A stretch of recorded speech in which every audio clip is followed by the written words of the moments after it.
I never imagined I'd be the type to post about my engagement on social media before telling my parents. But there I was, sitting with Mark just an hour after he'd proposed, my hand raised to show off the beautiful princess-cut diamond. It caught the light perfectly as I adjusted the filters on my Instagram post. Mark, watching me, asked, "You're sure you don't want to call your mom first?"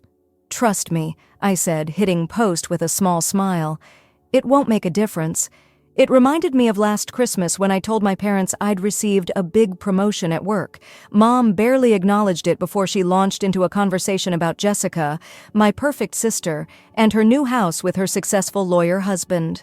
Mark wrapped his arms around me, resting his chin on my shoulder. "Maybe things will be different now.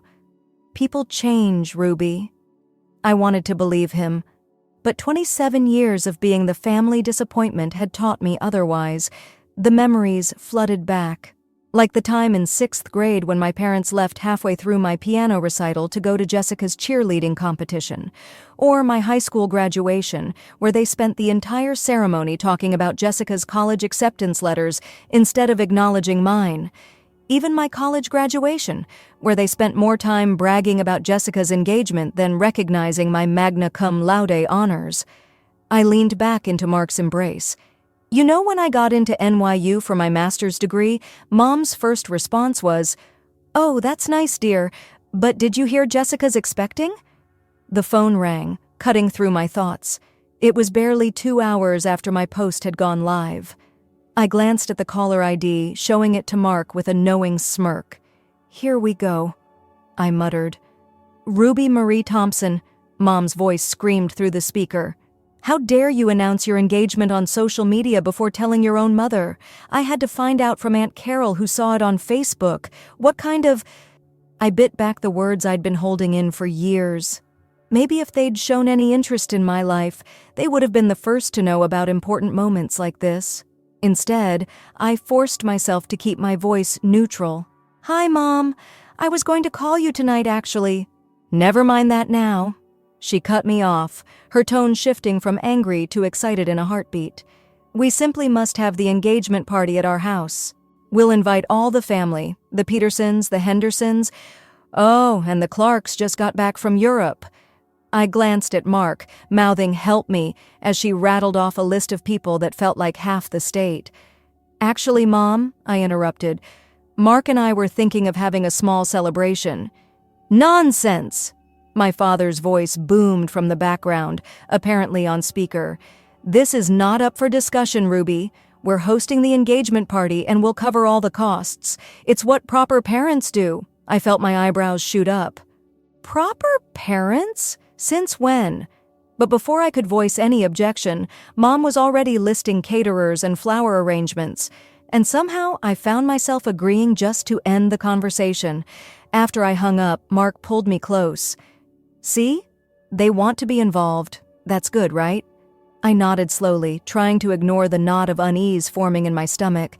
"Yeah, maybe. Maybe they're finally seeing me as more than just Jessica's little sister."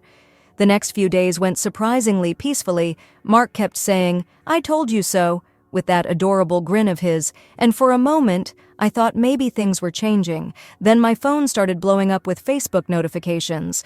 "Ruby, you need to see this," my friend Ka texted, followed by several screenshots of my mom's latest Facebook post. I opened Facebook, and there it was. My mother's post, complete with hearts and flower emojis. As a mother, nothing brings me more joy than announcing that I will be hosting my youngest daughter, Ruby's engagement celebration at our family home. Planning this special day is not just my duty as a mother, but a labor of love. Every detail will be perfect, from the hand-picked flowers to the gourmet catering, because that's what a devoted mother does for her child. I nearly choked on my coffee. The comments were worse. "Diana, you're such an amazing mother. Ruby is so lucky to have you," someone commented. "This is what true motherly love looks like," another added. My mom ate it all up, responding to each comment with fake humility. "Oh, you're too kind. Just doing what any good mother would do. Being a mother is my greatest blessing." Can you believe this? I showed my phone to Mark, who was making breakfast. Well, at least she's excited about it, he offered, sliding a plate of pancakes my way. Excited about the attention, you mean? I corrected him. This isn't about me or our engagement. It's about her showing off how perfect a mother she is. As if on cue, my mother's next comment popped up. And of course, my eldest daughter, Jessica, will be there. She's such a model of what a married woman should be, truly a beacon of virtue and family values. I rolled my eyes so hard I thought they might get stuck. Of course, I muttered. Heaven forbid she post anything about me without bringing up St. Jessica. Mark read over my shoulder and squeezed my hand. Hey, look at the bright side.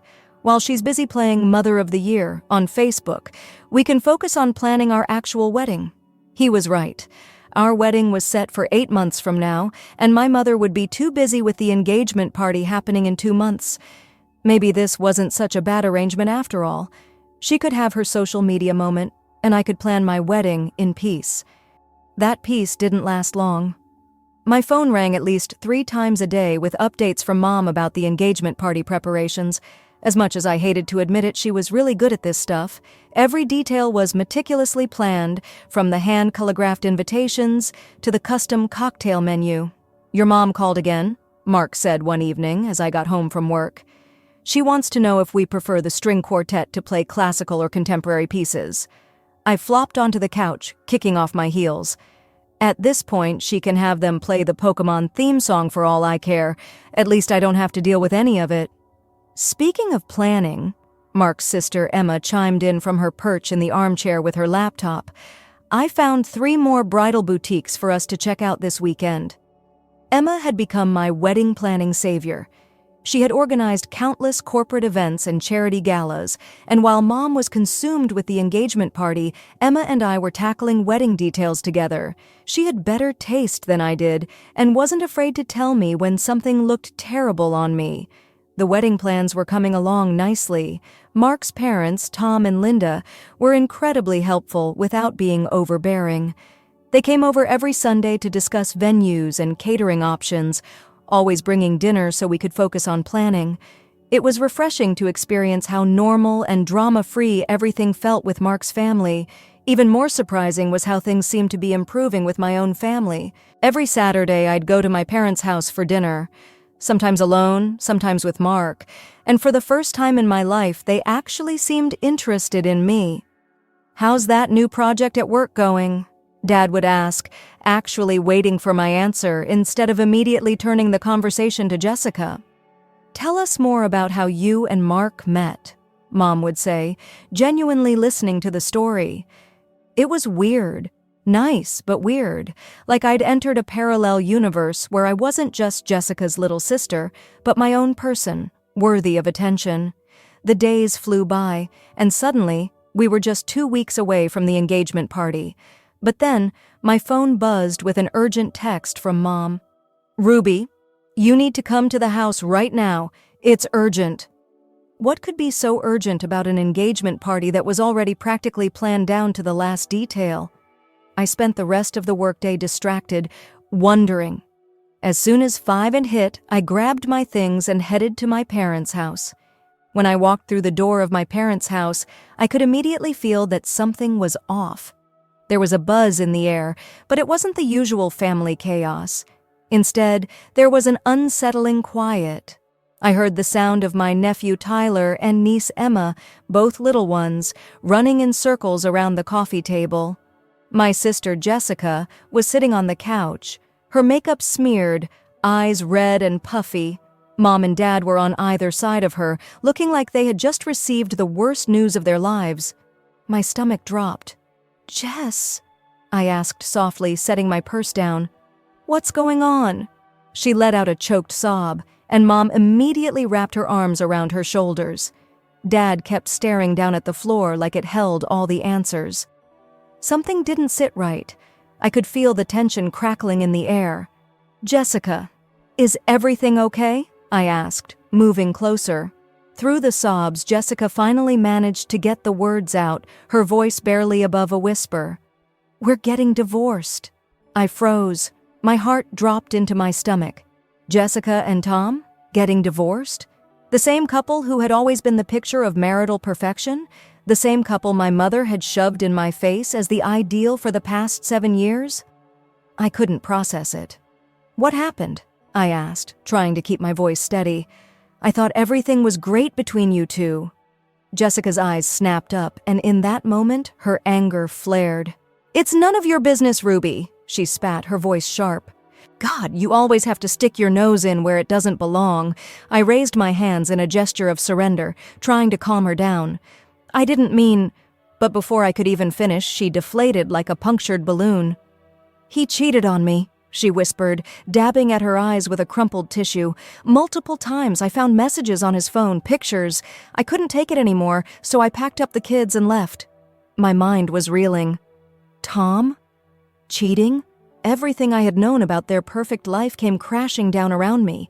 And Mom, she was trying to comfort Jessica, stroking her hair as if everything was normal. I sat there in stunned silence, processing what Jessica had just revealed. It was hard to believe.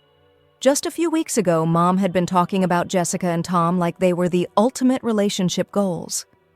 "I'm so sorry, Jess," I finally said, my voice soft but sincere. Despite everything, she was still my sister. I knew this had to be devastating for her. Then, like a punch in the gut, Mom cleared her throat. "There's something else, Ruby," she said, her voice taking on that tone she used when she knew I wouldn't like what was coming. "Your father and I have been talking, and, well, given the circumstances, we think it's best if we cancel the engagement party." I blinked. "Cancel it?" My voice wavered, but I forced myself to stay calm. "Mom, you can't be serious. Everyone's already been invited. Aunt Sarah and Uncle Mike are flying in from California. The Hendersons are driving up from Florida. Grandma Helen already booked her hotel room." But before I could even finish my sentence, Jessica exploded. She jumped up from the couch, mascara streaking down her face, and pointed at me like I was the one who had wronged her. "God, you're so selfish, Ruby," she screamed. "My whole life is falling apart, and all you care about is your stupid party." I took a deep breath, trying to remain calm, but the words came out of me without thinking. "Jess, I'm truly sorry about what happened with Tom. I really am. But my engagement has nothing to do with your divorce.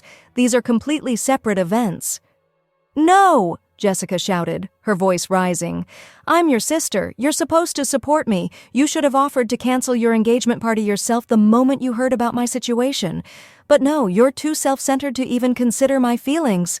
I turned to my parents, hoping they would step in with some semblance of reason. "Mom, Dad, please," I pleaded. "This is crazy. You can't just cancel everything because Jessica's upset."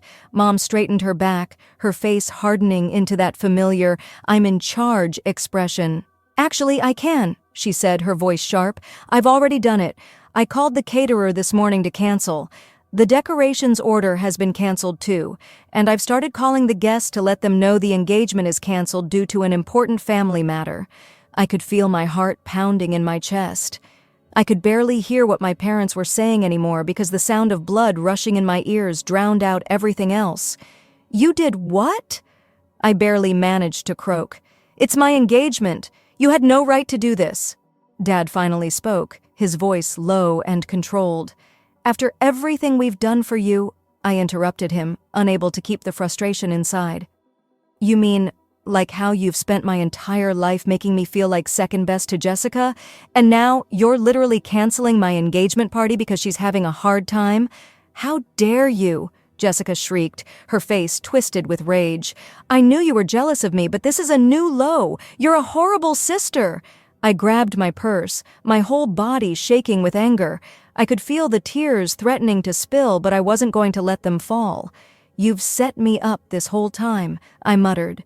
The party planning, the sudden interest in my life, it was all just another way to prove that Jessica comes first. Well, congratulations. Message received loud and clear. I stormed out of the house, ignoring the calls for me to come back. The drive home was a blur of anger and confusion. When I finally got back to my apartment, Mark was waiting for me, concern written all over his face. "Ruby, what's wrong? You weren't answering your phone." I collapsed onto the couch and poured out everything. The betrayal, The manipulation, my parents choosing Jessica's feelings over mine. Mark listened quietly, holding me as I spoke.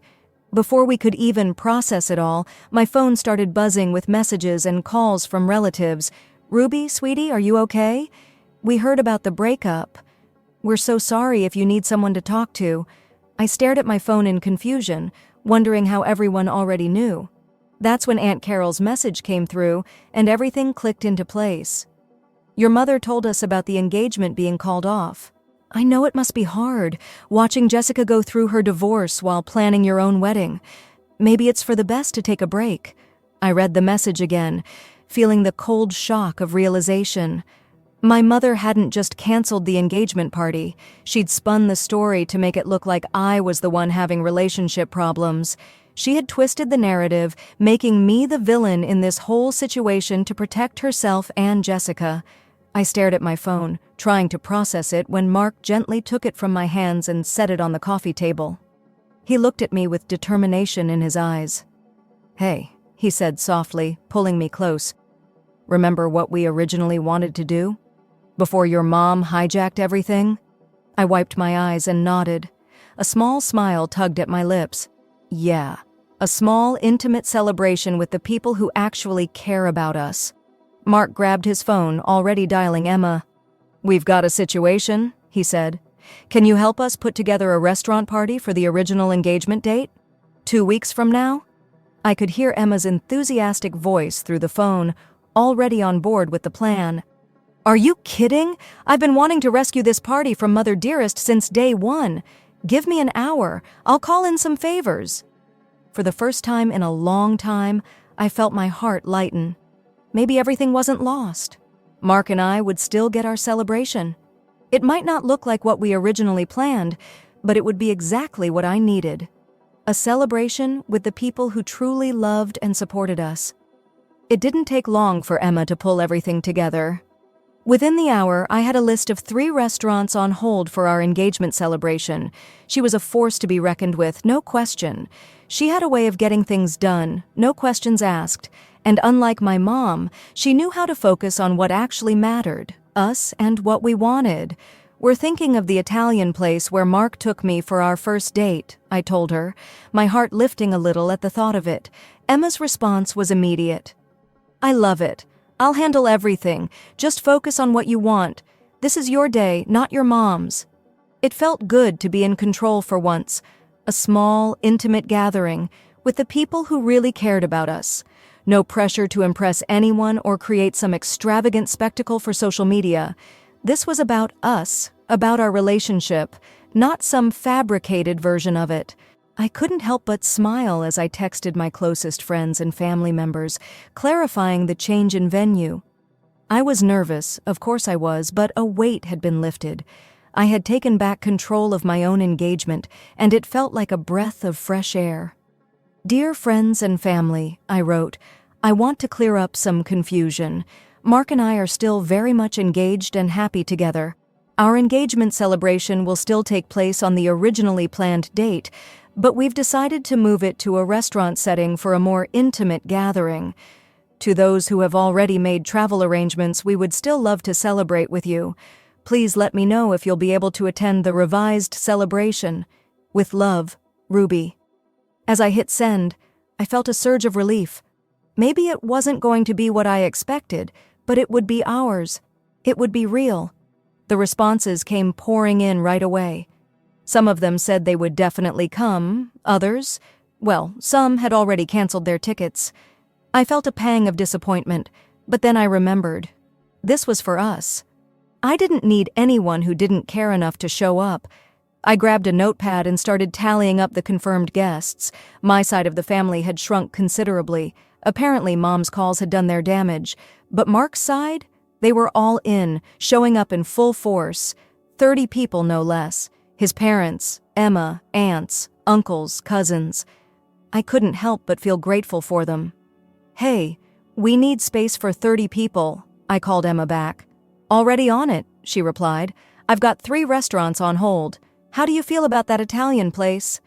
I nodded, my heart full. I could already picture it. Everyone gathered around, sharing stories, laughing, eating great food. This was what I had wanted all along, not the circus my mother had envisioned. By the time I hung up with Emma, I felt lighter than I had in weeks. This would be better than any engagement party I could have imagined. I didn't need the extravagance. I just needed the people who truly cared, and I had that. The next morning, my phone rang while I was getting ready for work. I saw Tom's name flash across the screen, my sister's ex-husband. It was strange to see his name pop up after everything had happened, but we had always gotten along well. We'd texted about the kids, family events, nothing extraordinary, but we were civil. "Ruby, it's Tom," he said, his voice kind.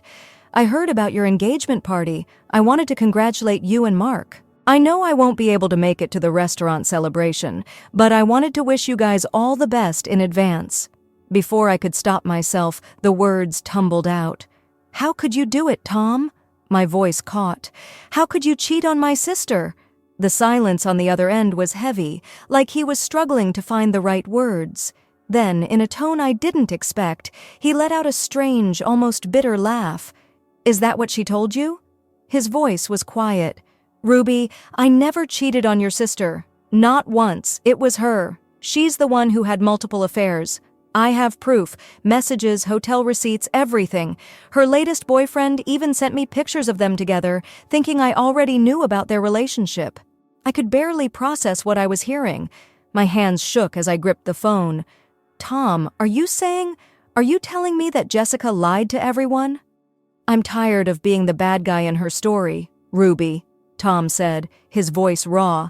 "I have all the evidence, and I don't think it's right for you to be the one who gets dragged into this mess when you don't even know the full truth." I could feel the pieces falling into place, but I wasn't sure I was ready to hear it. It was too much, too fast, but something inside me told me that I needed to know.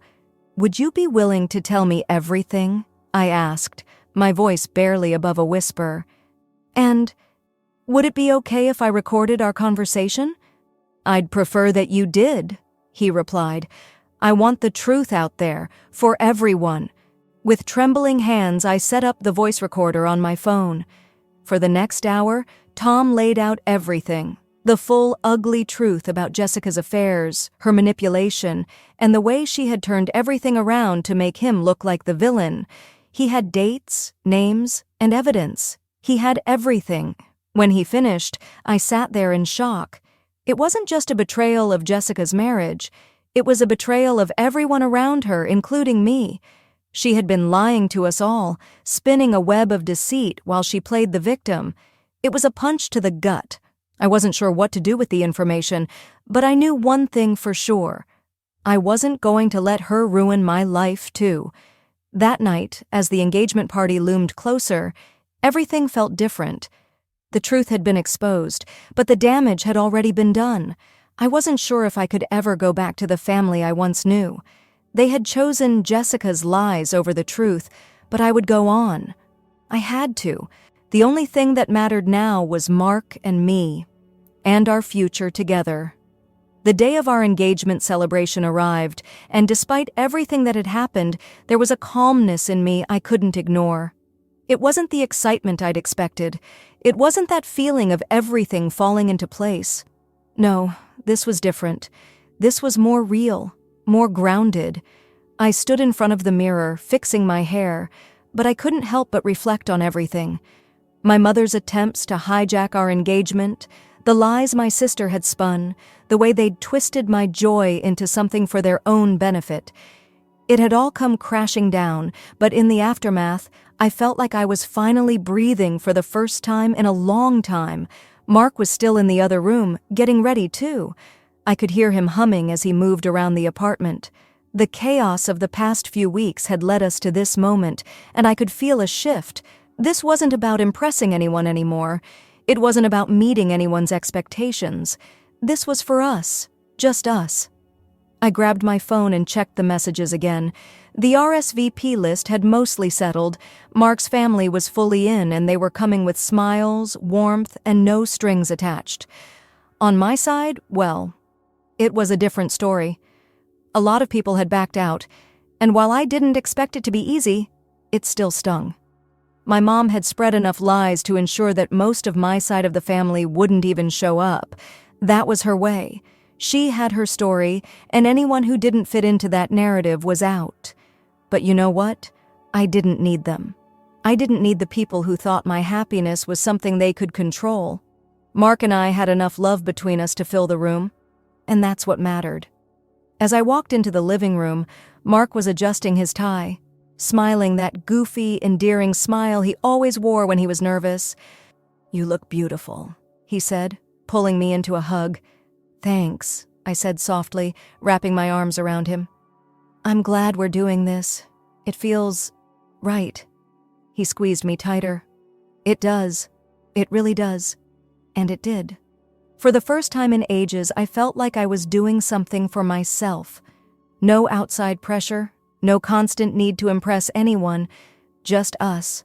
It felt good, empowering even. Sure, the tension with my parents and Jessica still loomed, but I knew it wasn't my responsibility to fix their mess. I couldn't be the one to constantly clean up their chaos. We headed to the restaurant early. Emma was already there, making sure everything was perfect, and she was killing it. The place was beautiful, with soft lighting and an intimate setting that felt more like a cozy family dinner than an engagement party. There was no pressure, no forced socializing.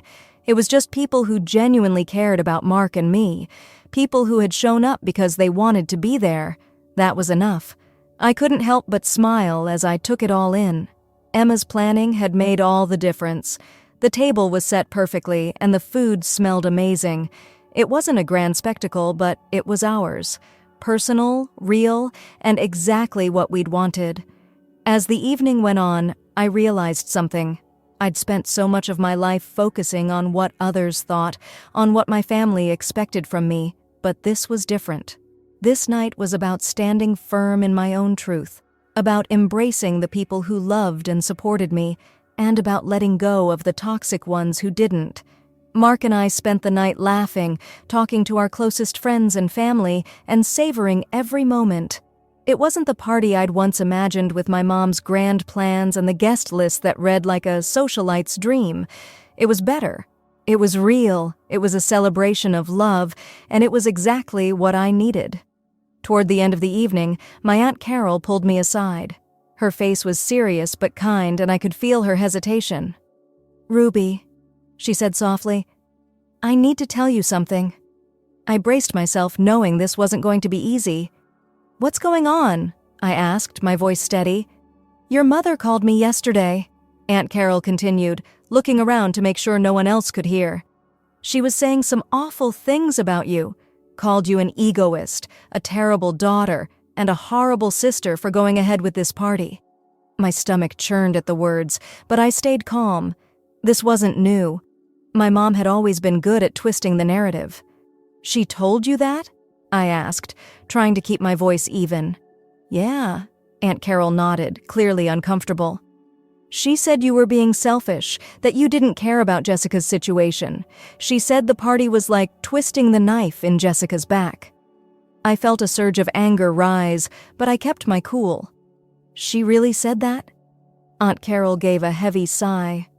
"Yes, and she's been calling everyone, telling them not to come, saying you're causing more pain for Jessica with this party."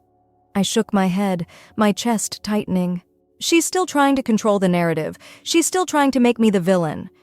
"I'm sorry, Ruby," Aunt Carol said, her voice softening. "But you know, your mom, she's not the same person she used to be. And this whole thing with Jessica, I can't even begin to explain it. But I think you did the right thing."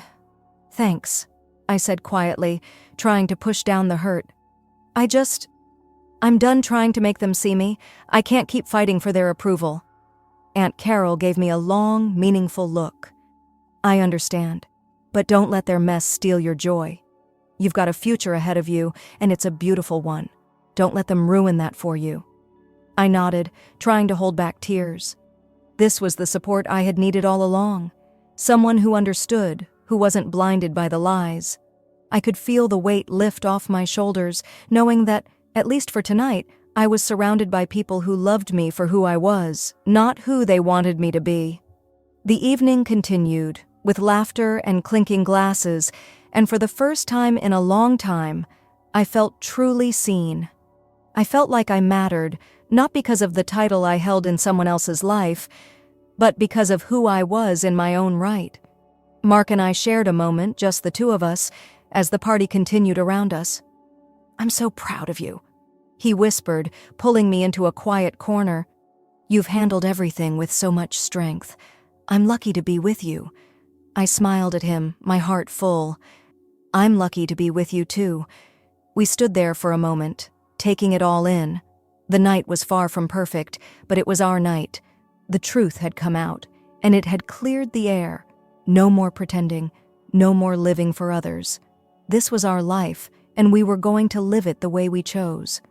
For the first time in a long time, I felt truly free. The days after the engagement party felt surreal. There was a strange kind of peace that settled into my life, a calm after the storm of lies, manipulation, and family drama. Mark and I spent the week navigating the aftermath of the party, still basking in the love of those who truly cared about us. But the silence from my family, it spoke volumes. It was hard to ignore, the silence that seemed to stretch across everything. My phone had stopped buzzing with messages from relatives, except for a few here and there, mostly from people who had stayed away from the party.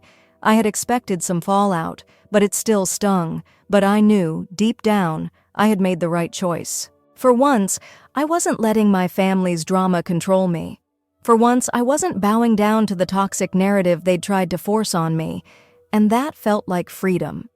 I was getting ready for work one morning when my phone buzzed again. This time, it was from my mother. My stomach clenched in anticipation. "Ruby, we need to talk." I could already feel the weight of the words that would come, but I didn't want to let it get to me. I wasn't going to back down this time. I took a deep breath, sending a quick message to Mark to let him know what was coming. "Mom's calling," I wrote. "Wish me luck." I hit call and put the phone to my ear. Her voice, as usual, was shrill, filled with that tone of authority that always made me feel small. "Ruby, I don't know what you're trying to prove with all this. You've humiliated the family. You've embarrassed your sister. I've had to listen to people ask why you'd go ahead with your engagement party after what happened with Jessica. You should be ashamed of yourself." Her words hit me like a slap, but I stayed calm. I wasn't going to let her drag me into that mess again. Not this time. "I'm not ashamed of anything, Mom," I said, my voice steady. "I'm living my life the way I want to. You can't control everything anymore." "Oh, don't start with that attitude, Ruby. You know I'm only trying to help you. I've always tried to guide you, but you've turned your back on your family. And for what? A man? A celebration that only benefits you?" Her voice was rising now, the frustration clear. I wanted to yell, to tell her how much I'd sacrificed for their approval, how I'd spent my whole life trying to be someone I wasn't just to keep the peace. But I didn't. I took a deep breath and said, "Mom, I've spent my whole life trying to make you happy, but I can't do it anymore. I have to live for myself now." There was silence on the other end of the line. I could almost feel her seething. "You think you're the only one hurting, Ruby?" she finally said.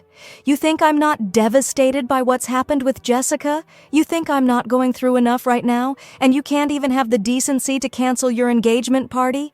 You've made everything worse." I almost laughed. Of course it was about her. Of course everything was about her. But I didn't let it show. "I'm sorry, Mom, but I can't carry your burden anymore. Jessica's situation is terrible, but it's not my fault. I didn't do anything wrong, and I'm not going to let you make me feel guilty for something that's out of my control." "Ruby, you'll regret this," she snapped. "You'll see. You've made your choices, and now you have to live with them." "I'm not regretting anything," I said firmly. "And if you're going to keep making me feel like I'm the one at fault here, then I don't think we have much more to talk about." The line went dead.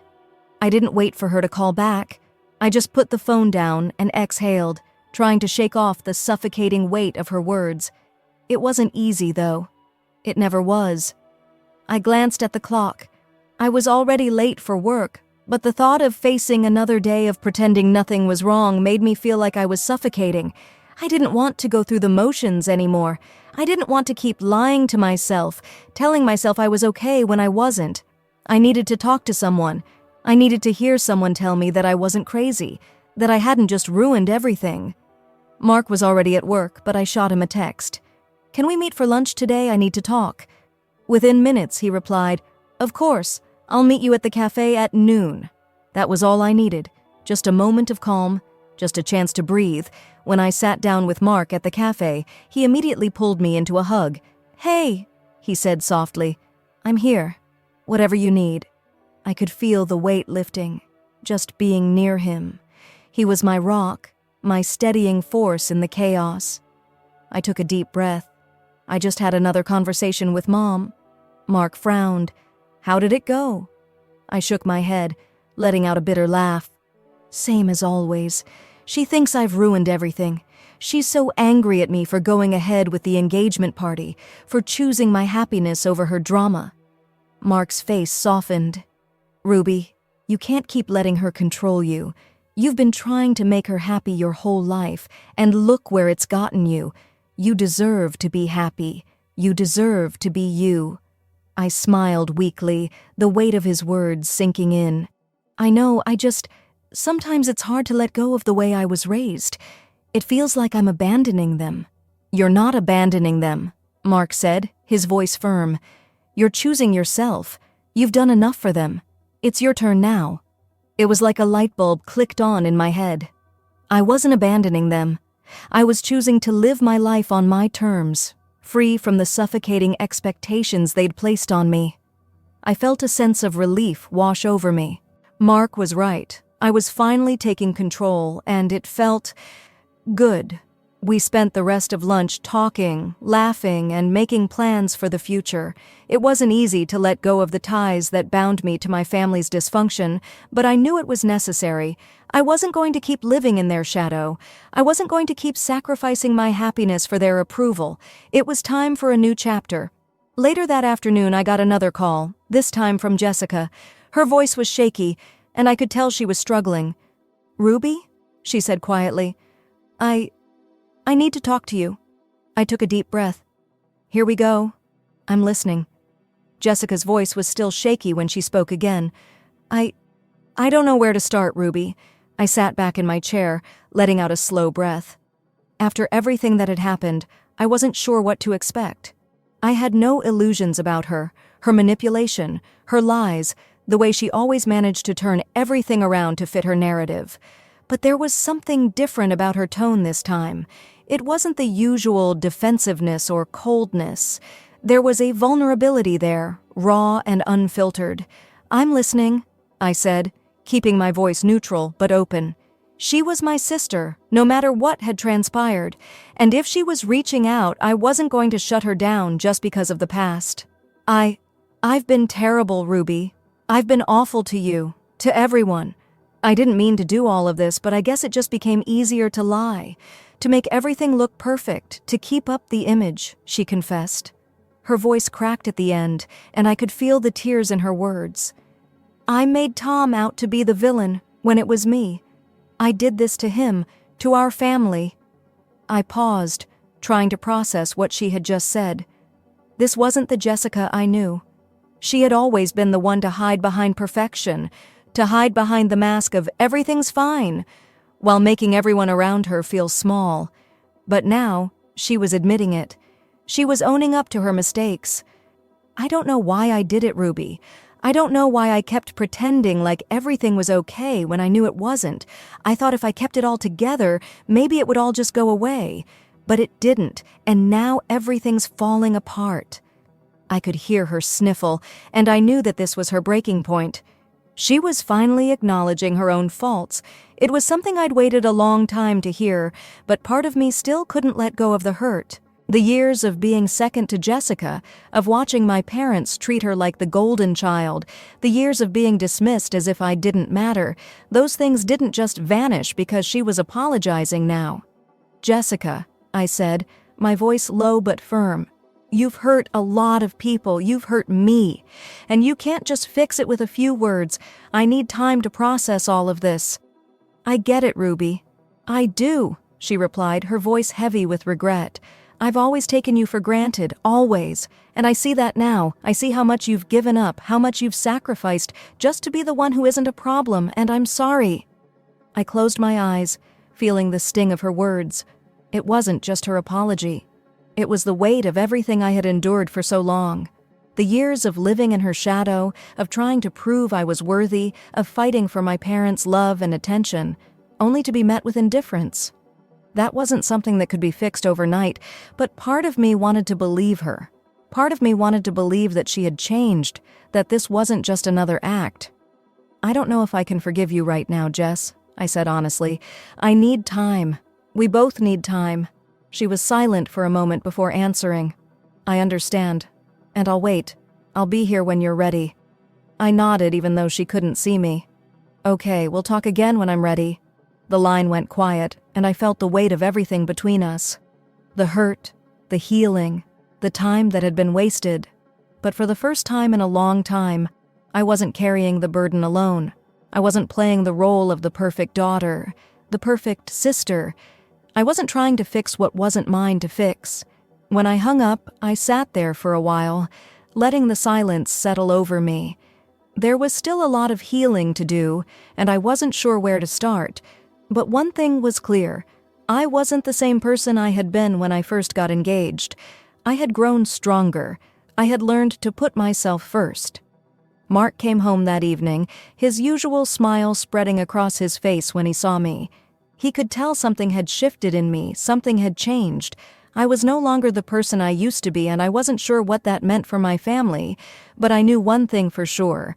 I was no longer going to let their chaos define my life. "I talked to Jessica," I told Mark as we sat down on the couch together. "How did it go?"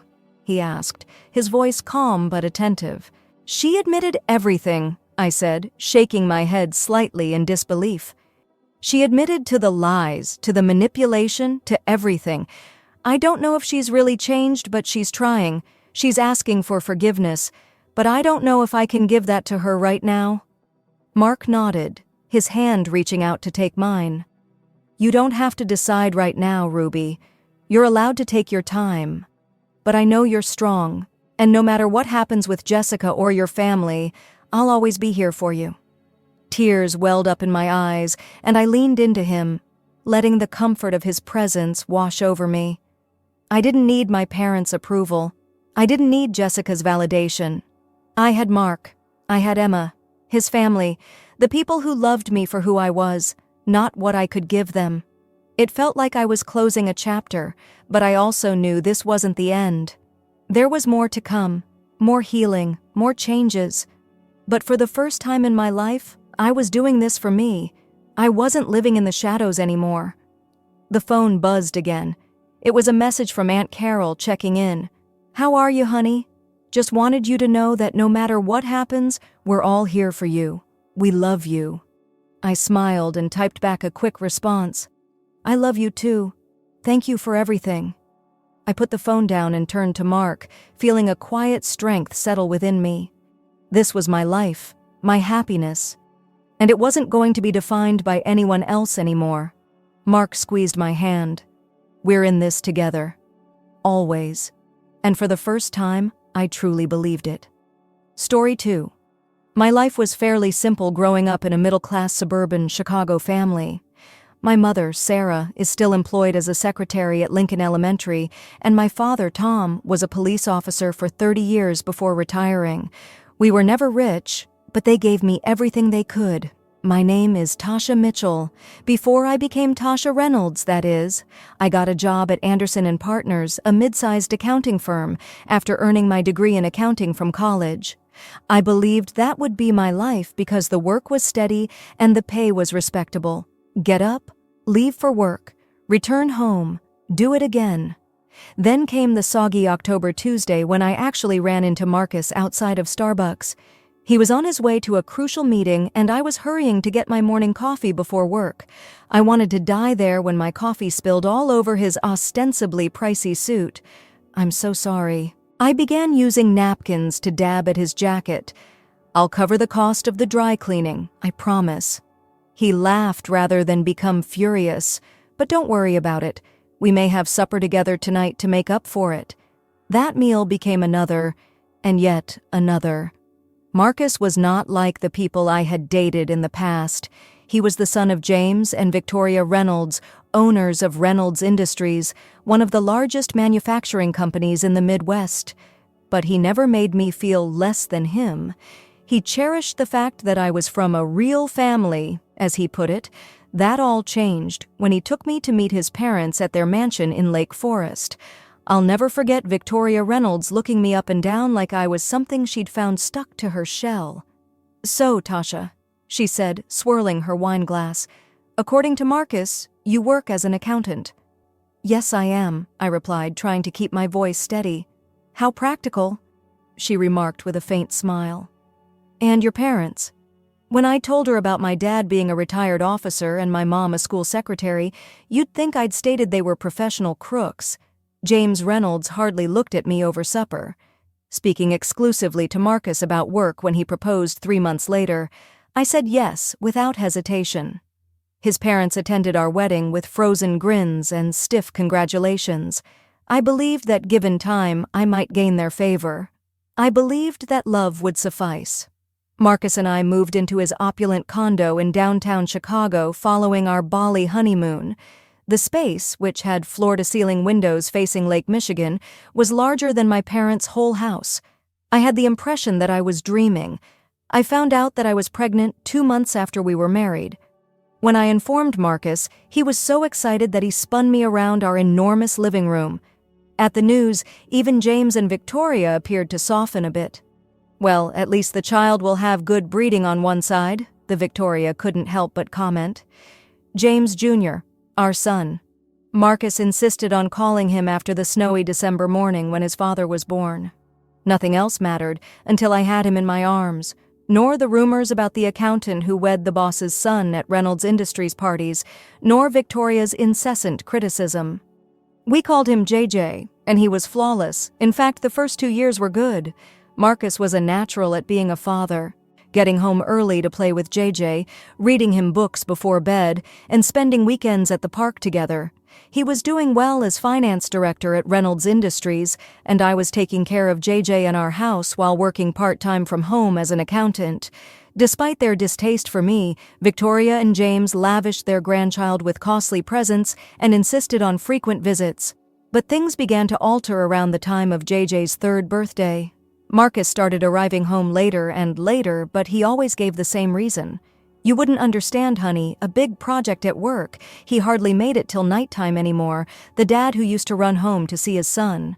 Then, on Thursday, Victoria unexpectedly arrived at our flat. Her name is Ms. Despite the wind outside, the scarf was placed nicely. "Do you want to elaborate?" Without waiting for an invitation, she stated as she entered. "Why? You missed yesterday night's annual banquet for the corporation." I looked at her, perplexed. "What's the gala?" "Don't act foolish, Tasha. The anniversary gala for the Reynolds industry. There were all the executives and their spouses." "Except from you." I felt sick to my stomach. I was unaware of any gala. Victoria squinted her eyes. "You weren't feeling good," Marcus remarked. "My son lied, are you telling me?" That evening, I sat in our dim living room until 10:30, when Marcus returned home. As he entered, he untied his tie, but he stopped when he spotted me. "You told me about the gala, but why?" Quietly, I asked. With a sigh, he poured a scotch for himself. "Look, let's be honest, Tasha. You wouldn't have been accepted. These events are too basic for you. The spouses of the other executives know how to present themselves. They can talk about Hampton's summer houses, wine, and art. What would you discuss? The police stories your dad told, the adventures your mother had at the school cafeteria." I thought he had given me a smack. "Marcus, I'm your wife. I'm meant to make you proud, not embarrassed." "Tasha, I was proud. You were charmingly simple while we started dating. However, I am now the director of finance. I need a capable wife. Who could be more?" That night I sobbed as I went to bed, assuring myself that everything would get better and that he was only stressed out from work. However, I felt in my heart that there was a rift between us. I wasn't sure whether it could be corrected. On a Tuesday, my entire world collapsed. I was cleaning the flat as usual when Marcus texted to let me know he was working late again. His laptop was open on his desk screen when I arrived at his home office. It's still light. I had never previously snooped. Despite everything, I trusted him, but this time I hesitated for some reason. Perhaps it was the way his email was displayed on the screen, or perhaps I had simply had enough of falsehoods. I saw it as I took a seat at his desk, an exchange of emails with Sophia Loren. As I began reading, my hands began to shake. They had exchanged hundreds of mails over several months. Sophia was reportedly employed almost a year ago as a new marketing executive at Reynolds Industries. My gut lurched as I read through their letters. Once more had supper with the village fool. It was written by Marcus. God, it's unbelievable that I have to return home to her. Sophia's answer? Poor little one. Do not be concerned. Tomorrow I'll make everything better. They treated me as if I were a joke. The unthinking wife who was unaware that her husband was having an affair. He told me he was at business conferences, but there were also photos of jewelry he had purchased her and weekend getaways they had gone. I spent the entire night capturing screenshots, printing important emails, and transferring everything to a USB drive. Marcus's shirt was wrinkled and his tie was loose when he eventually returned home at 7 a.m. The evidence was laid out in front of me as I sat at the kitchen table. Would you mind explaining? I held out a printed email as I asked, How could you harm me like this? To our family. He chuckled. In fact, I laughed. Come on, Tasha. Did you truly believe you were sufficient? Sophia is everything. You lack sophistication, sexiness, and excitement. How recently have you even made an effort to look nice for me? While you've been playing about, I've been looking after our son. He poured himself a cup of coffee and added, Look, as if we were talking about the weather. This is how it will operate. On paper, you will remain my wife. It improves my reputation at work. Sophia is aware. He continued with a snarky smile. And hey, if you're lucky, I might even make time for you once in a while. With trembling hands, I tossed some clothing into a rucksack and raced to JJ's room. JJ, holding his favorite teddy bear, was still asleep. Baby. I woke him up gently. All right, let's spend some time with Grandma and Grandpa. Marcus watched us, leaning against the door frame. You'll be back? What other place could you go? I scooped up my son, took the backpack and the USB drive-equipped handbag, and silently passed Marcus. I drove to my parents' house while crying. After opening the door in her bathrobe and glancing at my face, Mom gathered me in an embrace. 3 days after my departure, the divorce papers arrived. With a contented grin, Victoria Reynolds personally brought them to my parents' front door. Then she handed me the envelope and said, I always knew you weren't good enough for my son. I'm simply happy that he came to that realization at last. However, what transpired was worse than I could have ever anticipated. Marcus was not only submitting a divorce petition, he was suing to get JJ's entire custody. According to documents his attorney submitted, I was an unfit mother, presenting an entirely false image of myself. During our initial hearing, Marcus's costly attorney remarked, Your Honor, over the past 12 months, Mrs. Reynolds' conduct has been more unpredictable. She has become unstable, drinks excessively, and makes up situations of jealousy without any justification. I'm glad I have all that proof preserved. The email exchange between Marcus and Sophia, which revealed his adultery and his derogatory remarks about me, was shown by my attorney. The judge's face shifted. I hadn't been making up situations, as evidenced by the timestamps on the emails. Prior to discovering those texts, I was completely unaware of the affair. After examining the evidence, the judge observed, Mr. Reynolds, you say your wife is unstable. However, these emails demonstrate that you were the one who gaslighted and deceived her. Marcus moved uneasily in his pricey suit. Marcus received significant child support payments and every other weekend, while I was granted primary custody of JJ by the judge. I went back to work full-time at my accounting business while Mom and Dad assisted with JJ. They were incredible. Without any complaints, we established a schedule and turned their retirement years into full-time grandparent duties. Although living in luxury was no longer an option, it was nevertheless calm and honest. Then came the Saturday morning when my parents' modest home was approached by a black Range Rover. Sophia, who was tall, blonde, and dressed in luxury clothing that most likely cost more than my monthly wage, accompanied Marcus outside. Marcus pushed past me into the home and declared, "I'm here to see my son." Sophia trailed behind, her nose furrowed as she surveyed our living room's cozy yet cozy furnishings.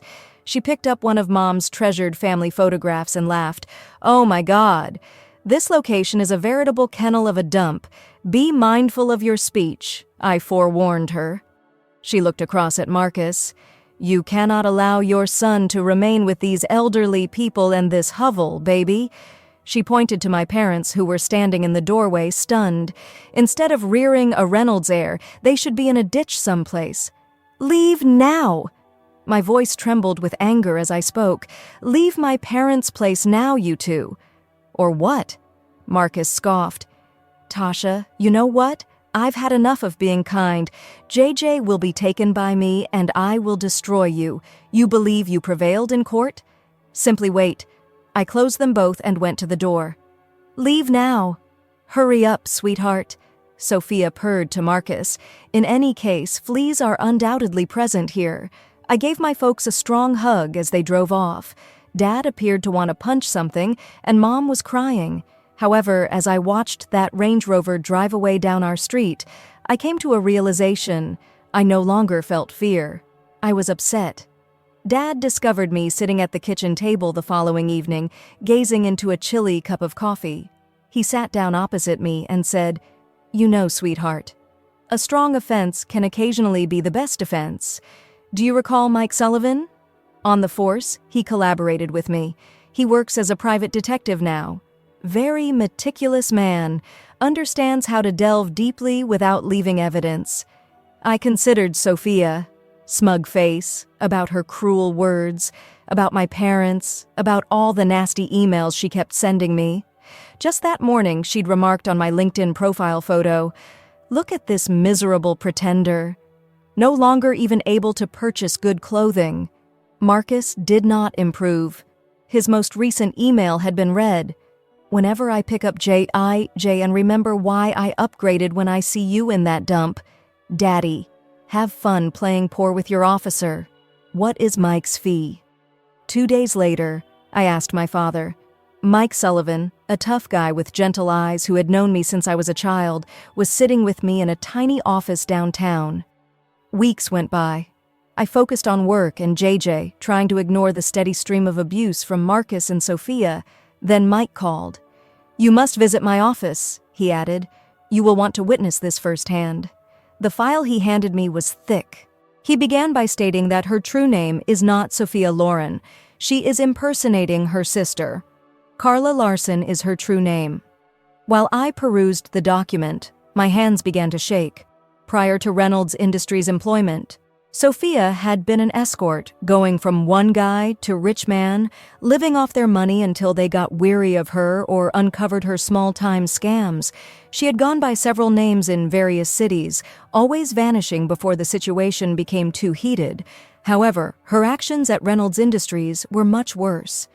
"Look at these bank transfers," Mike pointed out. "She has been embezzling funds from business accounts, little quantities that wouldn't cause concern. And these emails, he gave me screenshots. She has been selling your in-laws' firm information, biggest competitors, product launches, merger intentions, everything." I sat back, my thoughts racing. The gorgeous, sophisticated Sophia Loren was nothing but a scam artist, and she'd hooked her hooks into not just my husband, but the entire Reynolds empire. Mike took out another folder and said, "There's one more thing. Do you recall Reynolds Industries' significant loss from the previous month? The one they spent millions of dollars on? 3 days prior to the deadline, Sophia sold the information to their rival. I meticulously collected every piece of evidence, creating many duplicates. However, I didn't approach, not quite yet, because I had learned something that Sophia had not. It's all about timing." The call from Victoria arrived on a Wednesday morning. Her voice was as chilly as ever. Tasha James's 60th birthday celebration is coming Saturday, she stated, as if she was making an appointment for a root canal. However, we would rather keep this a family-only matter. For his grandfather's birthday, JJ ought to be present. She left the sentence hanging there because he is too young to come by himself. Just remember, you're only being invited as JJ's escort. To avoid embarrassing anyone, try to blend in with the surroundings. At 7 o'clock, the celebration begins. James Reynolds' 60th birthday celebration was precisely as grandiose as you'd imagine. Waiters carried champagne on silver platters while the home was adorned in gold and crystal. As JJ and I entered, I sensed every critical look. "Oh, you came!" Victoria replied, her grin taut. "Come kiss your grandmother, JJ, my love." I saw my son being walked about like a show pony as I stood awkwardly at the snack table. The other guests either ignored me or whispered behind their hands. I waited, holding on to my big handbag that held Mike's paperwork. Then, with Sophia on his arm, Marcus entered. The crimson Valentino outfit she wore was likely more expensive than my vehicle. Her earrings were gushing with diamonds. "All of you," Marcus said, clinking his glass. "I have an announcement to make." He drew Sophia in. "Let me introduce you all to Sophia Loren, my future bride. Next spring, she will formally become a member of the Reynolds family." Victoria hurried over to give her a hug. At last, a lady deserving of the Reynolds name. Harvard was raised in a lovely household. "Unlike some people," James said, glancing at me. Sophia pretended to be interested in them. "Being a part of such a distinguished family makes me feel incredibly fortunate, and I pledge to be the type of wife Marcus genuinely deserves." My cue was that. I stood up, my fingers calm as I brought out the file. I said aloud, "Talk about what people deserve. Mrs. Reynolds, I have some things to tell you about the future," Tasha Marcus cautioned. "Avoid creating a commotion." I took out the first paper. "Tell me, Carla Lawson, perhaps, or Sophia, regarding your identity theft. How does your sister feel?" The color drained from Sophia's face. "What is she discussing?" Victoria requested. She had been living under her sister's name, didn't she mention that? The actual Sophia Loren is a school teacher in Minnesota. This woman I pointed to her is Carla Larson, former escort and con artist. She's telling lies. Sophia let out a cry. However, I had already laid out the supporting documentation, including police reports, bank statements, photographs, and, my personal favorite, the evidence. I began dragging out more records, bank transactions proving how she's been stealing from Reynolds Industries. And look at these emails. For months, she has been selling the secrets of your business to Collins Corp. and Wagner Manufacturing. James Reynolds pulled the papers from my hands. The Collins merger and the Wagner transaction. You did it. Sophia stumbled, pulling away from Marcus's booming face. I can explain. The real Carla Larson has quite a history, I added, relishing every second. 7 distinct frauds, 7 distinct cities, and 7 distinct wealthy guys. It appears that Reynolds Industries was slated to rank 8th. The silence in the room was terrible. As they went over the facts, I saw the changes in their expressions. James's mounting anger, Marcus's perplexity, Victoria's fear, and Sophia's flawless facade breaking as her house of cards fell apart. The sophisticated birthday celebration descended into mayhem. In a matter of minutes, as James Reynolds went over the evidence, his face took on a startling purple hue. "Leave now!" Sophia was still trying to stammer out an excuse when he roared at her. She tried to grab James's arm and said, "Get out of my house before I have you arrested right here, James, darling." "These are all lies. I can describe anything." "Describe." He gave her a shake of the papers. "Tell us how you ruined the Wagner deal for us. The value of that contract was $20 million, and the biggest rival we had was Collins. Additionally, you have been giving them everything." With a look of pure hatred in her eyes, Victoria, who had been perusing the escort service records in silence, glanced up. She hissed, "You come and prostitute. You believed you could fool us into letting you into our family?" Sophia's high-end shoes clicked on the marble floor as she retreated toward the door. "Tell them, Marcus, sweetheart." But Marcus looked like he could be sick. gazing at the old pictures of Sophia or Sophie with other rich guys. "If you're not off my property in 30s, James said, his voice deadly quiet, "I'm going to call the cops, and trust me, you'll be seeing plenty of our attorneys anyway."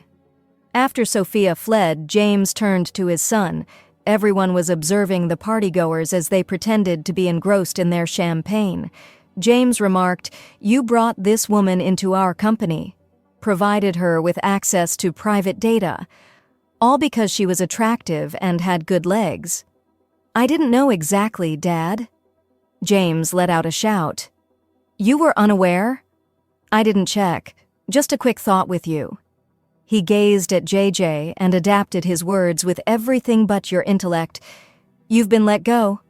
Marcus, get your workspace organized by tomorrow. However, Dad, as well as the flat where you reside, property owned by the company, look for another place to call home." Victoria, who had been unusually silent, turned to face me. "Tasha," she said, and her voice was filled with real feeling for the first time. "We must apologize to you. An important one. You saved our organization from God knows how much damage." James nodded seriously. "We were incorrect about you. Absolutely incorrect." He looked at Marcus. "But you've shown that you're more deserving of the Reynolds name." Others. 3 days later, Sophia was arrested at O'Hare trying to board a flight to the Cayman Islands. The evidence I had collected was overwhelming, as was what the attorneys for Reynolds Industries discovered once they began their investigation. She was facing serious fraud charges and massive fines. Marcus, I heard, was living at a friend's condo while he sought for a new job. An individual who had been fired for such egregious incompetence was not wanted by any other financial institutions. 6 months have passed since everything changed during James Reynolds' birthday celebration. I'm sitting in my new apartment, which is ideal for DJ and me but not as fancy as the one I lived with Marcus. The Reynolds family handed it to me as a sign of thanks for preserving their firm from Sophia's scams. It was the least we could do. After everything, James had given me the keys. You get it then. The flat is near reputable schools and in a pleasant area. My small home office faces a park, and JJ's room is adorned with superhero posters. In a way, it seems like home, even if it's not a penthouse with views of the lake. The opulent apartment didn't. Marcus moved to California last month. He calls JJ every Sunday at 7 p.m., similar to clockwork. They don't talk long. Although JJ is still too young to have lengthy phone conversations, at least he is making an effort to be a father, even if it is only virtually. It's okay that he didn't ask to talk to me. Some bridges continue to burn. The Reynolds family has seen the largest shift. At least once a week, Victoria comes by with presents for JJ. And quite unexpectedly, too. She brought a lovely orchid from my windowsill last week. My parents' dinner invitation from Victoria and James was the big shock. The class divide had been evident at my wedding, the last time they had all been in the same room, so I was anxious. But something had changed. As James questioned Dad about his years on the force, I watched in awe, really curious about his tales. Mum and Victoria discussed horticulture and gave each other advice on how to cultivate roses. Sarah Victoria remarked to my mom at the conclusion of the evening, "You and Tom raised a great daughter." We apologize for not noticing it sooner. We were always aware of Tasha's abilities. Mum answered, quietly and dignifiedly. Others simply need more time to catch up. Life isn't flawless. I still have days when I mourn the man I thought Marcus was, when I'm concerned about JJ having a father that lives far away. But then I look at my son happy and healthy. He was playing with all of his grandparents, and I know we're going to be okay. Last night I found JJ looking at an old photo of Marcus and me from our wedding day. "Do you miss Daddy?" he inquired. I took a seat beside him and drew him in. I was honest when I stated that sometimes, but you know what? Not everything in life goes as planned. Occasionally things go wrong before they get right. Remaining loyal to your identity is crucial. We've gone a long way from the humble accountant the Reynolds family once despised to the woman who saved their business. I reflected later as I persuaded him into bed. The joyful ending isn't always what you imagined. Sometimes it's better. Story 3. My name is Grace, and I shared a little two-story Minneapolis home with my parents, Lisa and Robert, for 18 years. We weren't the type of family that enjoyed thrilling trips or movie evenings, but I assumed it was just the way my parents were: sensible, quiet, and focused on their jobs and daily schedules. Mom worked as an accountant, spending her evenings with spreadsheets and calculator in hand. Dad was in sales, always on the phone, closing deals or preparing presentations. They supplied for me, kept me fed and clothed, helped with homework when I inquired, but there was always this disconnect, no warm embraces. Now I adore you. Look around with the same casualness that I observed in other families. I told myself it was just their way, that not every family had to be all touchy-feely to be good. Grace, honey, we need to chat to you after supper, Mom stated on the morning of my 18th birthday. Her tone was particularly serious, but I didn't think much of it. Maybe they had planned something special, though. They'd never really made a big deal out of birthdays before. That evening, I sat at our kitchen table picking at the remains of my birthday dinner. Takeout pizza. My pick. Dad was obviously thinking about something as he kept checking his phone while Mom hardly touched her slice. At last, Dad put down his phone and spoke to Grace. "Your mother and I have been planning something for a while now, and since you're 18 today, it's time we told you." I perked up, expecting maybe news regarding college plans or perhaps even a surprise present. What happened next? Hit me like a bucket of ice water. "The house is for sale," Mom said bluntly. "Your father and I are moving to Europe. We're going to start our own business." There. I stared at them, waiting for the punchline. "Oh, okay. When are we leaving? I mean, I'll have to figure out how to apply to colleges." "No, Grace." Mom interrupted me. She spoke sharply. "We're on the go. You won't accompany us? What are you saying?" My voice came out little, childish. "I don't get it." "You're 18 now," Dad explained, as if discussing a commercial deal. "An adult. You need to take care of yourself now." With my head unable to comprehend what I was hearing, I leaped between them. "What about college, though? I'm meant to start in a few months. We've been talking about it." "That's your responsibility now," Mom said, standing up to clear the plates. "To be honest, Grace, you've been a burden all these years. We fed you, clothed you, supported you for 18 years. That's more than sufficient." The words hit me like physical blows, a burden. My eyes began to well up with tears after all these years. But as if she hadn't just destroyed my entire universe, Mom just kept stacking the dishes. "You can stay here until we sell the house." Dad added his tone, implying this was some kind of nice gift. "But the sooner you figure out your own situation, the better it will be for everyone." I sat there transfixed while my parents debated property valuations and relocation logistics over my head. 18 years of memories suddenly shifted, transformed.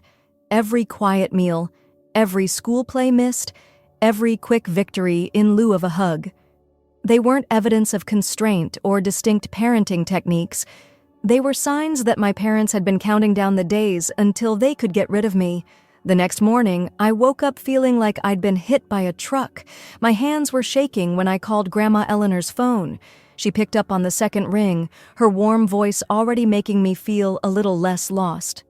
"Gracie, is everything okay, sweetheart?" "You never call this early." I could barely get the words out, but somehow I managed to tell her everything. The birthday dinner, their announcement. With every detail, my mother calls me a burden.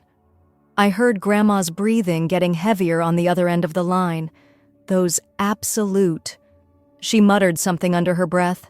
I'd never heard her say before. Then, in a stronger voice, "Pack your bags, Gracie. Right now you're moving in with me."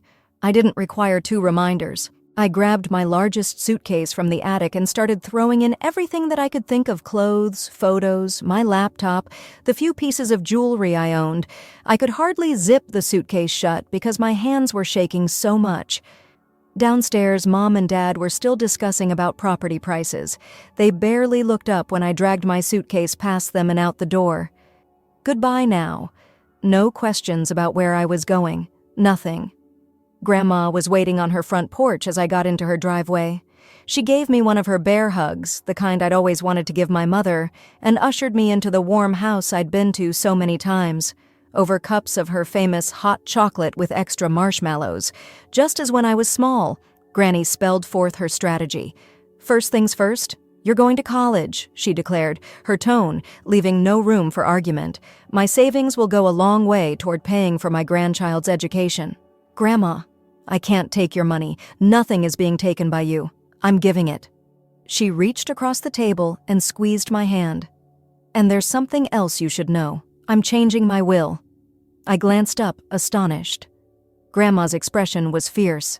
"This house, my savings, everything's going to you, Gracie, not a single penny to your mother. This house isn't much, but it's paid for.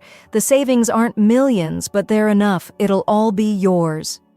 Later that evening, as we sat in her small but immaculate living room, Grandma brought up one more point. "We need to agree on something, Gracie," she said carefully. "I believe it's best if we don't discuss the specifics of this. The rest of the family doesn't need to hear about your personal problems." I nodded, understanding immediately. "In any case, I don't want to discuss it." "Good," Grandma said, patting my hand. "Let them think what they want. We know the truth, and that's what matters." College life slipped into a comfortable rhythm. Each morning, I'd wake up to the fragrance of Grandma's coffee and the sound of her humming in the kitchen. We'd have breakfast together before I headed to my classes, and in the evenings, I'd tell her about my day as she worked on her crossword puzzles. Occasionally, relatives would drop by to visit Grandma. During one such visit, Aunt Sarah mentioned casually, "Oh, did you hear? Lisa and Robert finally made it to Europe, opened some kind of business there. I hear." I simply nodded and left to go study. I didn't want to know more. The remarks about my independence were more difficult to take. They came regularly wrapped in admiration that made me want to scream. "You're such a strong young woman, Grace," Uncle Mike said during one visit. "Taking charge of your life, moving out on your own. Very responsible of you. Your decision to go it alone is admirable." Cousin Rachel chimed in. "Not all people your age would prefer to live independently rather than with their parents." Each time I'd force a grin and shift the subject. It didn't take long to figure out the story. My parents had spun their driven, independent daughter, so eager to strike out on her own that she'd moved out right after high school. It was easier to let everyone believe it. The truth hurt too much to share. Then my life's worst day arrived. Grandma had been feeling tired for weeks, but we both brushed it off as just age, catching up with her. It was already too late when we discovered it was more than that. The doctor used terms like advanced stage and aggressive. Before I knew it, I was in a hospital room with her, holding her hand while I watched her disappear. "You're the best thing that ever happened to me, Gracie," she whispered one night, her voice weak, but her eyes clear. "Don't you ever forget that." She died 3 months later, a year before I was supposed to graduate. Although it was a small funeral, many family members attended. Everyone came except my parents. Aunt Sarah told me they'd been notified, but stated they couldn't make it back from Europe on such short notice. I graduated with honors the next year, clutching my diploma and fighting back tears because the one person I wanted to watch me walk across that platform wasn't there. But I was ready for everything, thanks to my grandmother, even the fact that she wasn't there. Thanks to her generosity, I had options. I used some of the inheritance to buy a lovely apartment closer to downtown, where I'd landed a job at Preston, an associate's investment firm. I chose to keep her house and rent it out. I couldn't live there without her, but I also couldn't bear to sell it. Life has a strange way of shocking you when you least expect it. That's how I met James. He stepped into the wrong conference room at Preston and Associates, searching for a client meeting that had been relocated. Instead, he found me preparing for a presentation surrounded by strewn documents and empty coffee cups. "Either this isn't the Thompson meeting or they've really altered their marketing plan," he laughed, nodding to my turmoil. I couldn't help but laugh next door. But hey, at least you found someone who respects a good coffee addiction. After one coffee date turned into another, we were spending all of our free time together. James was different from anyone I'd ever met. Warm, genuine, and incredibly patient. When I eventually told him about my parents one night, he simply held me and listened, not trying to fix anything or offer empty platitudes you didn't deserve. He wiped away my tears and said that. Not any of it. A year and a half after that mistaken turn into my conference room, James took me to supper at the restaurant where we'd had our first date. He appeared uneasy all evening, fidgeting with his napkin and checking his pocket every few minutes. When dessert came, I discovered a beautiful diamond ring tucked away next to my chocolate soufflé, strewn all over our table by the candlelight. His voice trembled a little as he said, "I want to start a family with you. A real one, filled with all the love you should have had all along." I said yes to happy tears, and for the first time in years, I felt truly, completely whole. The next day I posted a photo on social media, my hand with the ring, James hugging me from behind, said yes to forever with my best friend. My heart felt like it might burst when I wrote it. The mail showed up in my inbox 2 days later. My mother's name popped up and my stomach lurched. "Dearest Grace, your father and I just saw your wonderful news. We are so extremely pleased for you. We know we have no right to ask this, but we've spent years regretting how we treated you. We never go a day without reflecting about our awful errors. We'd love to attend to your engagement celebration to attempt to make apologies. If you say no, we understand, but you are sorely missed.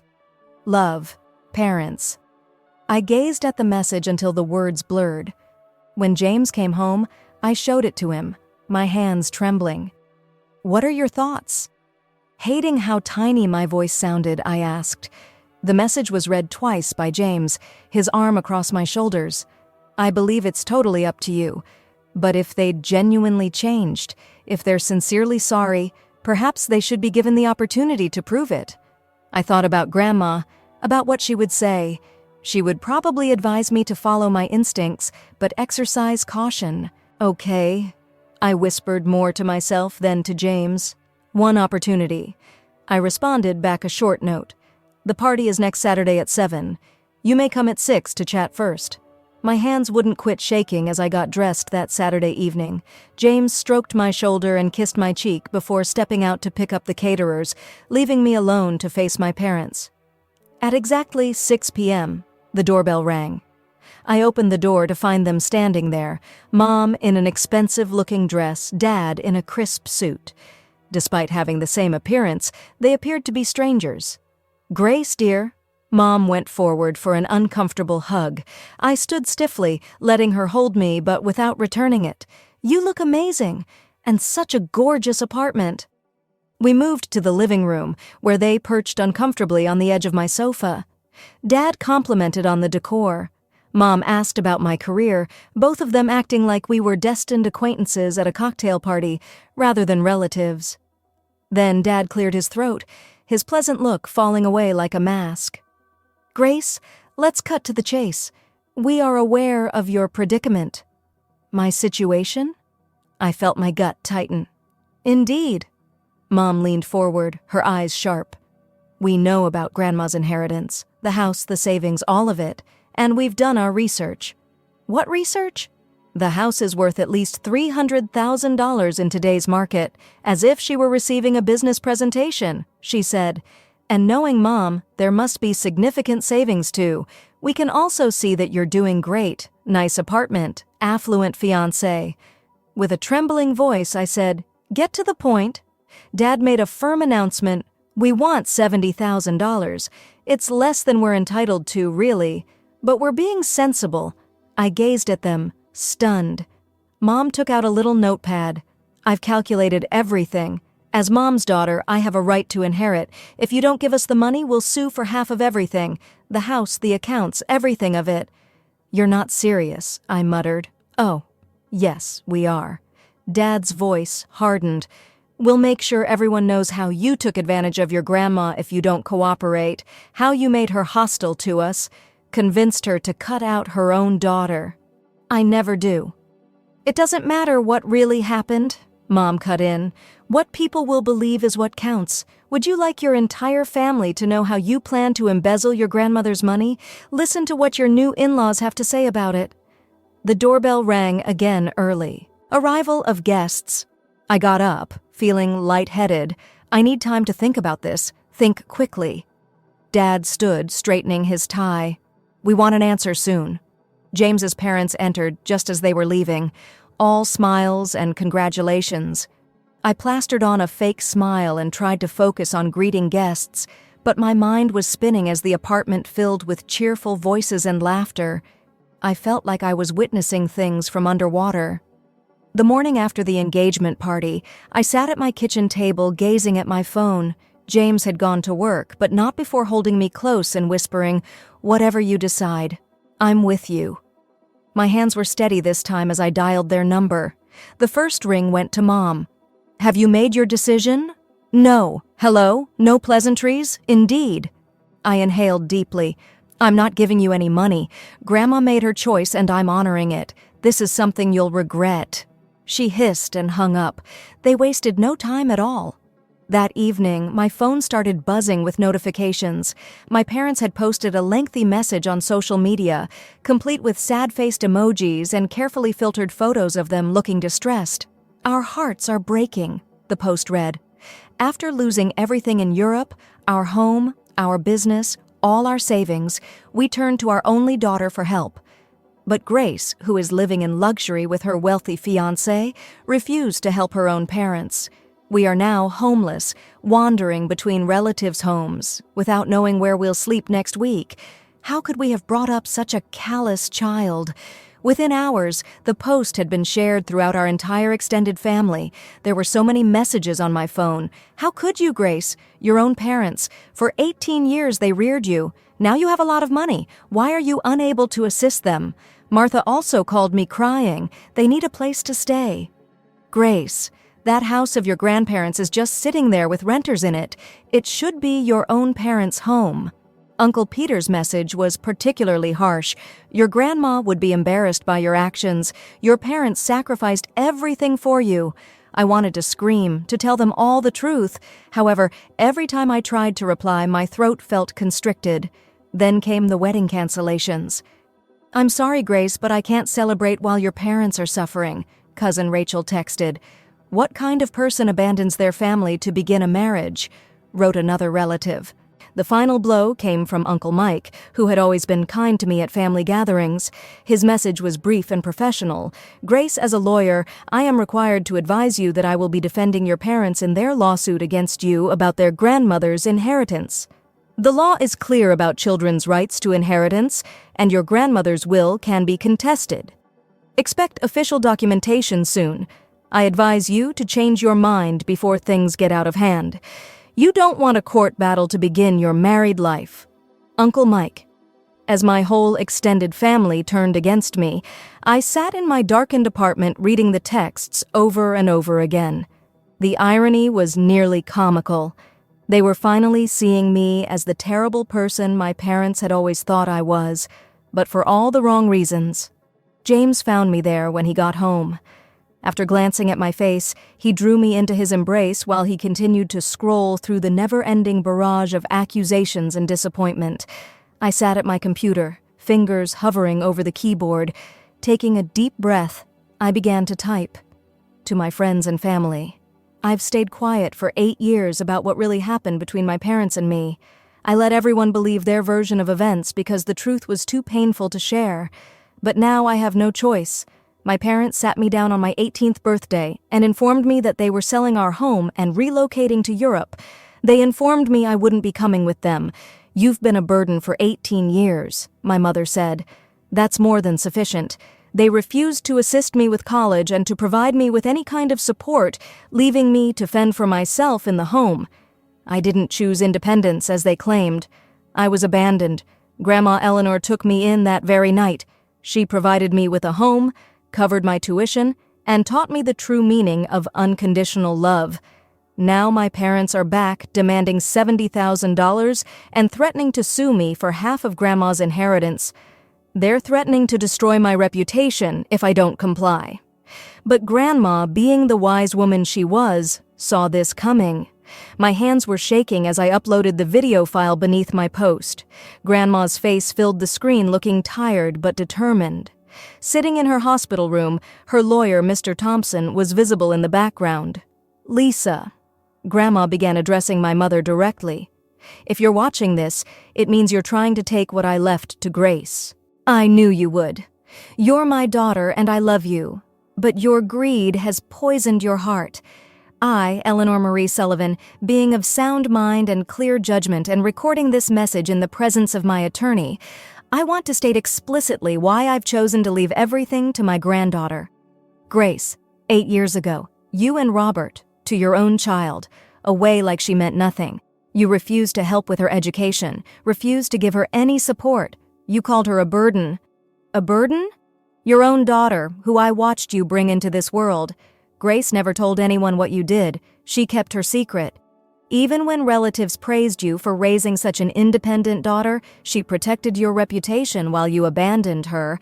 I'm leaving my house, my savings, and everything that I own to Grace. Not because she manipulated me, as I'm sure you'll claim, but because she showed more character in her pain than you've shown in your entire life.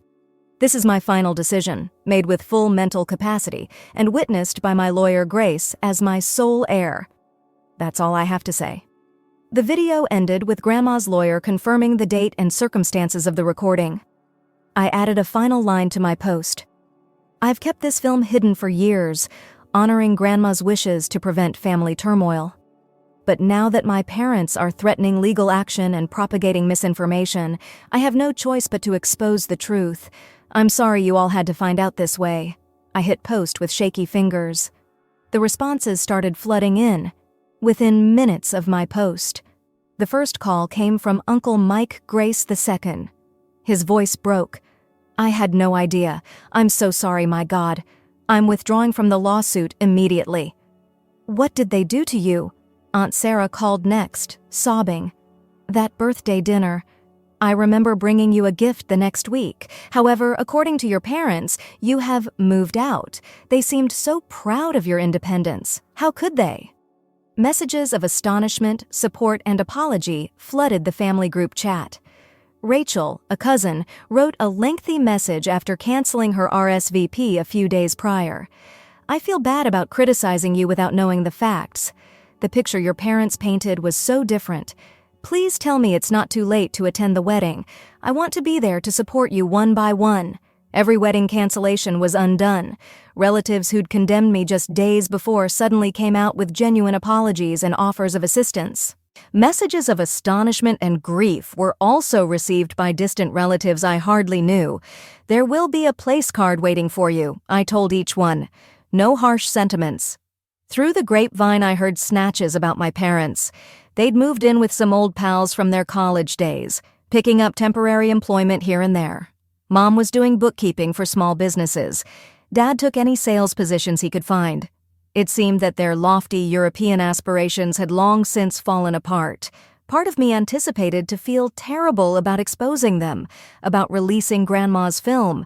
However, I felt calm as I sat in my apartment the night before my wedding and gazed at the picture of my grandmother on my mantel. "You were correct, Granny," I whispered to her picture. "The truth did set me free. James discovered me there and embraced me from behind. Do you have any regrets?" Gently, he inquired. I considered the frightened 18-year-old girl. I'd been packing her luggage in quiet about the grandma who'd saved me with her love and forethought, about the lady. I had become wiser and stronger, but I was no longer burdened by the lives of others. I said, "Not a single one," and I meant it. Tomorrow I'll go down the aisle, surrounded by family that knows the true me. The suffering I've endured as well as the fortitude that enabled me.